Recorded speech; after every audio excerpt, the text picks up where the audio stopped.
Na tejto strane máme prístroj Metatron. Otvoríme prístroj Metatron tu. Poďme. Otvoriť softvér Metatron. Otvoríme softvér Metatron. Je pripojený tu. Tu je.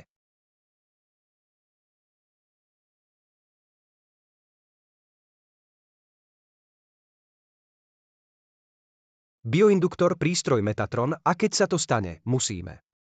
Práve som nainštaloval softvér. Takže musíme použiť konfigurátor CDM, aby fungoval. Keď sa softvér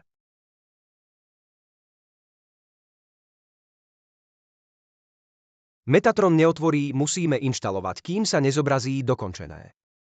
Zobrazia sa tieto body. Dokončené. Hotovo, dokončené. A teraz otvárame softvér Metatron. Práve sa otvára. Teraz sa otvoril softvér Metatron spolu s krabicou Metatronu, ale tu je prekvapenie. Softvér Bioplast. Prístroj s dvoma softvérmi, so softvérom Metatron a so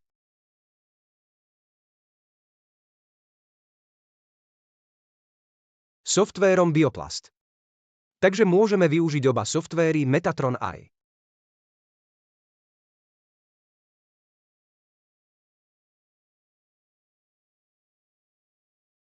Bioplast pri starostlivosti o pacientov.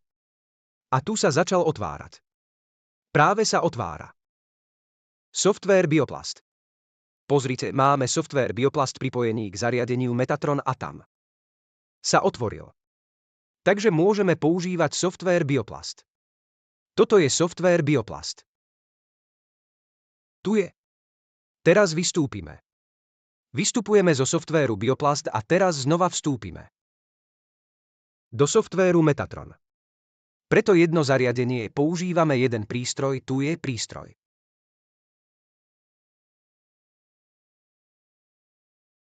Metatron, používame ho s dvoma softvérmi. A na druhej strane prístroj Biofilia používame s dva softvéry s Biofiliou a s Metatronom. A tu vám predstavujem niekoľko príslušenstiev. Pohár. Rezonančný pohár pre biofiliu pre Bioplast, väčší pohár a nový pohár a Tesla oscilátor, ktorý je tiež kompatibilný. Tesla oscilátor je kompatibilný s Metatronom a je kompatibilný s Biofilia trackerom.